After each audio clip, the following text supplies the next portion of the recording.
physical, whatever you call it, features, and we have our own. We don't do what they do, and they don't do what we do. There are two separate things that ever need to remain in this fashion. And lastly, or before lastly, public sinning. And the Prophet ﷺ said, كُلُّ أُمَّتي مُعَافَى إِلَّا الْمُجَاهِرُونَ. All of my ummah will be safe, except those who do sins publicly. When you shave your beard, or when you do a zigzag, like a freeway, going and you have a roundabout over here, and then you go down. Some people get really creative, spending maybe half an hour to an hour in front of the mirror in the bathroom, doing different kinds of stuff, right? If you do that, and some guy likes it, and he starts doing it, then his friend likes it, and he starts doing it, all of these will be on your book of evil deeds on the Day of Judgment. You are responsible for misguiding maybe millions of people you don't know. You may be the one who started the fashion, and you may be destroyed because of that start.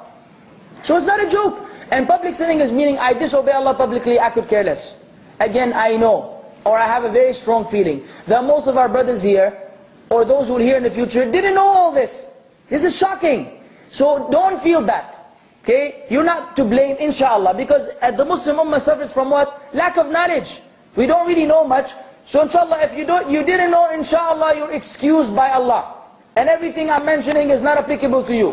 When this becomes a problem, when we know now and we don't act, then I'm sorry for myself and I'm sorry for you. If this has become clear to you, Allah al-Musta'an. But if you didn't know before, brother, don't feel bad. Don't feel bad. We all make mistakes. Each one of us is a sinner in his own way. Some, the sins appear on their face, and some, they don't appear. It doesn't mean that if you don't have a beard, meaning everyone around you who has a beard is some, righteous man. Not necessarily. We may have problems or diseases of the heart which are much more severe than you shaving the beard. So it has to do with intentions, it has to do with the environment, many things. Keep that in mind. Because I don't want you to feel bad, right? I don't want you to feel guilty. We want us all to be a single brotherhood. We have to share information, like your friend. With your friend, you tell him, you look ugly today. Right? Now if somebody told you down the street, if you're walking down the street and someone said, excuse me, you look ugly. Well, what happened to you? The average man will knock him out. Say, yeah, I'll show you who's ugly. Bam. So now you look ugly now. That's, if you don't remember Allah often. But if your friend told you look ugly, you say, oh, why? This stuff doesn't look good on you. Okay, I will not wear it anymore, right? So take me as a friend, I hope, or close to a friend, where I'm just, trying to, help myself and you do better. Not that I'm sitting here trying to, put nails in the coffin, as they say, trying to terminate you before you leave the lecture tonight. I know I'm a little mean, but that's my job sometimes as a lecturer. Anyways, we're coming to an end, inshallah. It's a waste of money and time. The last violation, it is a waste of money. I've mentioned before, Gillette or the other kinds which are available in the market are outrageously expensive. I mean, I buy the blades, right, because there are other things you're supposed to shave, like your armpit and otherwise, and the blade is like 25 riyals. Only the extra blade, which you put on top of the machine, the tool, whatever you want to call it. When you buy the whole package, which comes, the thing, and now they have batteries and, all kinds of crazy stuff, it's around 100 something riyals, 80 riyals. That's a lot of money to spend to disobey Allah. Allah will ask us about this money. It's enough that we're spending it in the wrong way and we're disobeying Allah with the money. This is not being appreciative to Allah, for sure. Secondly, time. Do we have time every day to shave? How much time does it take? Wallahi, it consumes so much time. Whether you shave on your own or you go to the barber. And I told you what I saw at the barber, remember? Do you remember what I told you before? Crazy stuff, man. We're living in a strange world today. The barber had a thread. This thread was like, I don't know, it's like a sewing machine, right? He would put it in between his teeth, and he would fold it with some other thing, and then he would put it on the brother's neck, and he would go like this. I was sitting there like, brother, what are you doing? The man was sitting there like, so he can get some hairs here removed, you know, or something along these lines, and the man is sitting there looking like, you know, I don't know what. I'm not even going to compare him to anything. He looks like some alien. He's not even a human being. Going back and forth the whole time. You know, spending, Allah knows, I'm sitting there, you know, trying to get my hair cut, and I'm waiting and waiting. Is this brother serious? How long does this take? Had you read the Quran and gotten, you know, thousands of good deeds, wallah, it would have been better for you than all the time you're wasting, shaving your beard and trying to design it. So, you know, it's a waste of time and waste of money. Conclusion. It is not befitting for any Muslim male, whoever hears this lecture from the beginning till the end, or even part of it, to ever shave his beard again. And Allah knows that if we don't obey and listen, let me give you a guaranteed reality, we have a disease in our heart. That's the reality. If we like that and we are willing to meet Allah with this kind of heart, that's everyone's business. If I know this about myself and I don't try to fix it, then I'm responsible for the consequences. And the same thing are applicable to you. Once you know, once you've heard all of this amazing information which you never heard before, but I didn't bring it from my own mind. This is all available in the books. This is found online. This is nothing new that I'm bringing. If we still don't listen, we have a problem in our hearts. And we need to really revisit our iman. Do we really believe in Allah and His Messenger? Do we really love the Prophet Muhammad sallallahu alaihi wasallam? Do we really love to imitate him? Do we really want to go to Jannah? If all of the above you say yes, then you will no longer ever be able to shave your beard again.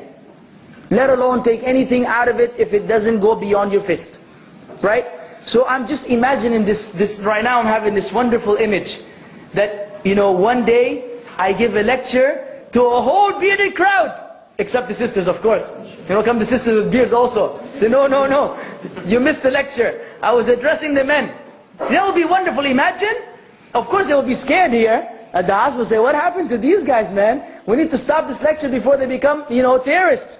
But, you know, we don't care about what the people think. It would be wonderful if one day it was everybody with a big beard or a small beard. Some people don't have a long beard. You are not to be blamed. It's not like the bigger the beard, the more your iman. Like I said, some people are hairy, some people are not. As long as you're letting it go, even if it's one hair, you have done your job. And you are equal, maybe better in the sight of Allah than the brother with the hugest beard in the world. Because it's a matter of obedience, not quantity. You follow me? Wonderful. Sisters, help the brother out. If you see him acting silly, remind him. And please, don't be one of these ladies who say to their husbands, you don't look good. Right?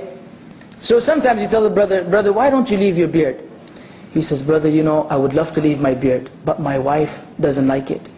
Say, brother, your wife also doesn't like your stinky feet, but you don't seem to do anything about that. And she doesn't like the fact that you brush your teeth once a month, and you don't seem to be doing anything about that. And she doesn't like many things, but you ignore her. Now when it comes to the beard, you became obedient to your wife. Wallah, I'm looking after my wife's, you know, feelings and emotions. Nonsense. So sisters, don't put your husband in this position where you tell him, you know, you don't look good, you look dirty, something along these lines. This is unacceptable. You should help him obey Allah. You shouldn't help him disobey Allah subhanahu wa ta'ala. So please don't disappoint us. You know, we need you, your husband needs you. If you're a mother, your son needs you. If you're a sister, your brother needs you. Remind them of Allah. Let them be men as they're supposed to be. Don't do it the other way around. The other thing I wanted to mention before we conclude is that if you really want to believe that beard and iman are harmonious, look at the new Muslims. You will hardly find a new Muslim who has been into Islam long enough to understand the deen without a beard. Right or wrong? Right. Why? Because these people entered into Islam because they were convinced that this is a religion of God. So when their iman is still, you know, vibrant. So when this news came to them, they were happy to act upon it. And those who usually born into Islam, which live Islam as a culture, as a ritual, are the ones who may ignore this. Because their iman is not as vibrant as someone who entered into Islam. This to prove to you that beard and iman go hand in hand. Right?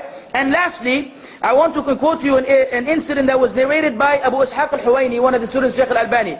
I saw this on a video where he was asked about the hijab and the beard. And he said that I met a man in the masjid. And this man used to have a big beard. And then I didn't see him for a long time. And then after a long time, I saw him. and he had a very tiny beard. I mean, it was just starting to grow. So then he said, the man came and told me, I need to speak to you, to the sheikh. So the sheikh said, no problem. When they started speaking, of course,